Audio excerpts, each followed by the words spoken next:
Australia just rewrote the rules on property investing, and almost nobody has noticed how much this changes things for first home buyers.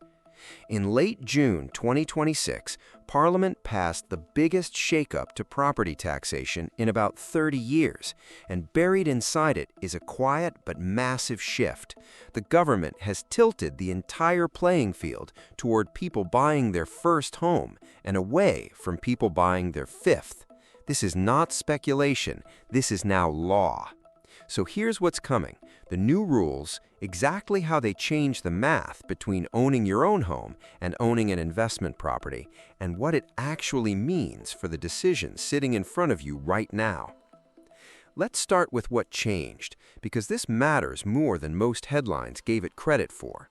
From the 1st of July 2027, the 50% capital gains tax discount is being scrapped for individuals and trusts.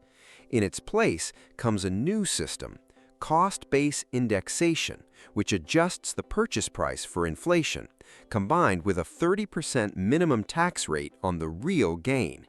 In plain English, investors will only be taxed on the gain that's actually real, above inflation, but they'll pay a guaranteed minimum rate on it, no more discount shortcuts.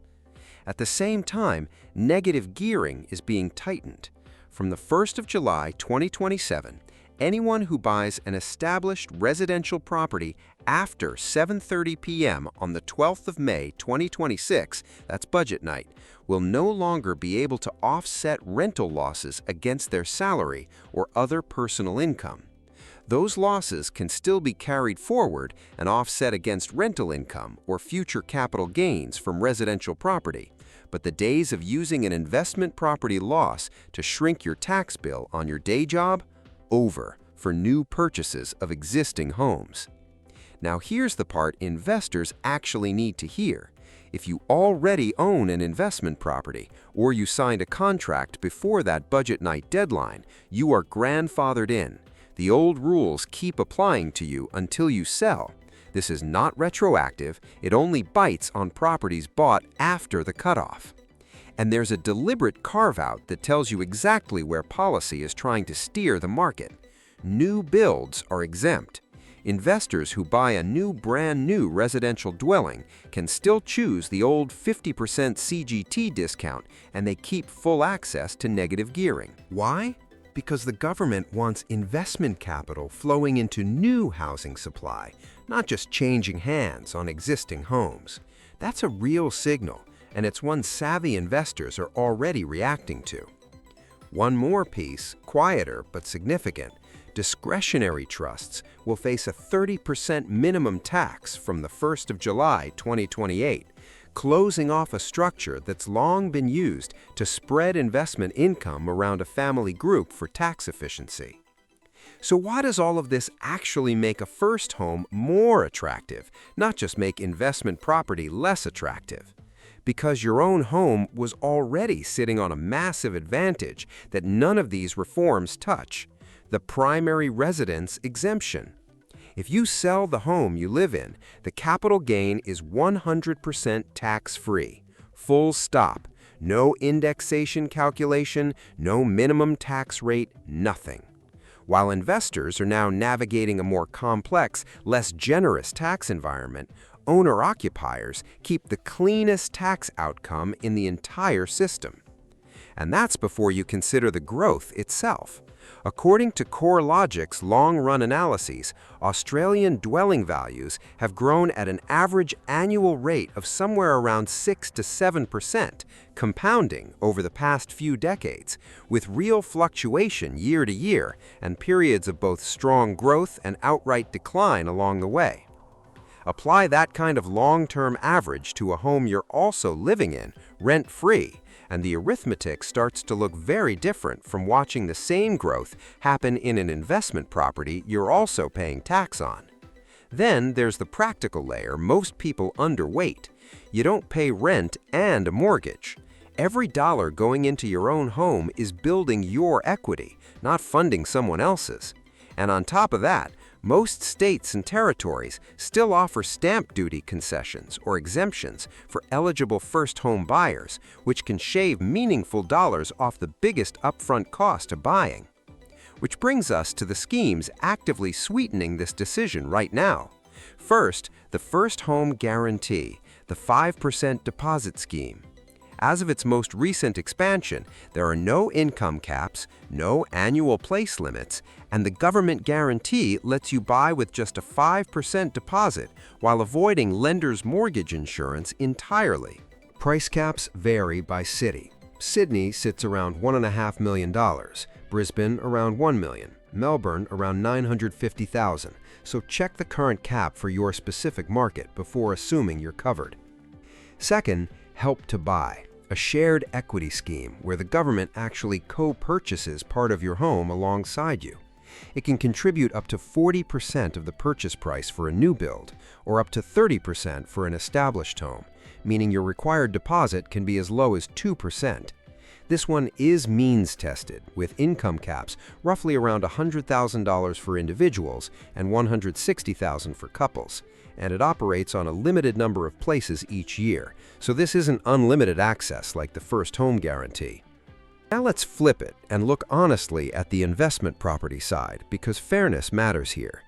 An investor buying an established property today faces the loss of that old CGT discount from 2027 onward, the loss of negative gearing against salary income for anything purchased after budget night, full stamp duty with no first home concessions, and they're often still paying rent themselves somewhere else while carrying that investment. That's a genuinely tougher setup than it was a year ago. To be fair though, rental income and legitimate deductions, think interest, management fees, depreciation, maintenance, haven't disappeared. Investment property is not dead, it's just recalibrated. Consider a case. Picture someone named Ethan, 32 years old, weighing up the exact same $600,000 budget. Option 1, Ethan buys his first home. He pays reduced or exempt stamp duty, gets zero capital gains tax when he eventually sells, and every mortgage repayment builds his own equity while he lives there rent-free. Option 2, Ethan buys an established investment property instead, keeps renting his own place. Under the new rules, if that property is bought after budget night 2026, any rental loss can't touch his salary anymore. He pays full stamp duty, and whenever he eventually sells, he's taxed under the new indexation plus minimum tax framework, while he's also been paying rent the entire time he owned it. Same growth assumption, very different after-tax result. On the numbers alone, in this scenario, the first home wins. Of course, someone will say, but my own home isn't a real investment, it doesn't pay me any income. That's a fair objection, and it deserves a real answer, not a dismissal. It's true, a home generates no rental cash flow, but it forces a form of savings almost nobody sticks to voluntarily. Mortgage repayments are equity building on autopilot. The capital gain, whenever it's realized, is completely tax-free, which is not something any investment asset in Australia can currently match. And that equity isn't trapped forever.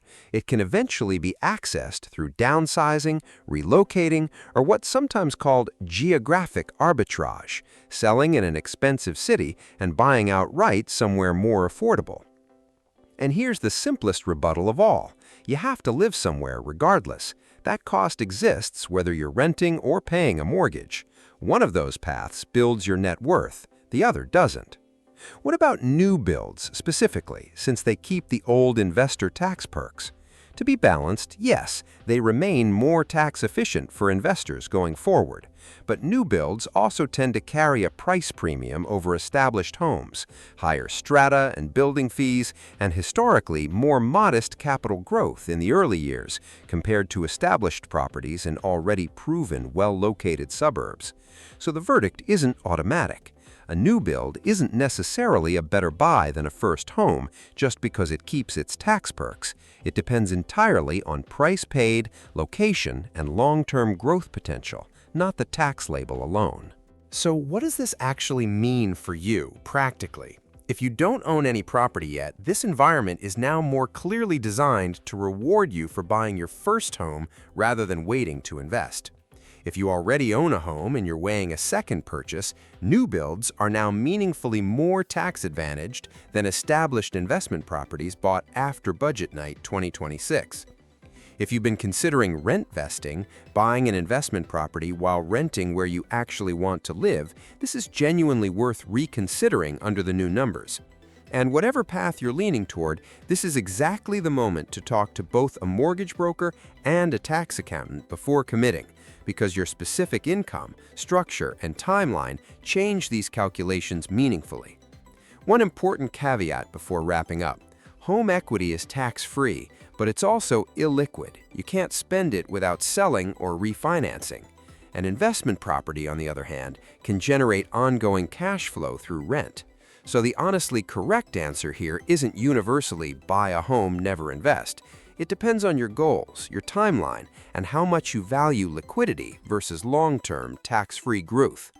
The bigger picture takeaway is this: through this reform, the government has clearly signaled where it wants Australian capital to flow, toward first homes and toward new housing supply, and away from simply trading established properties back and forth between investors.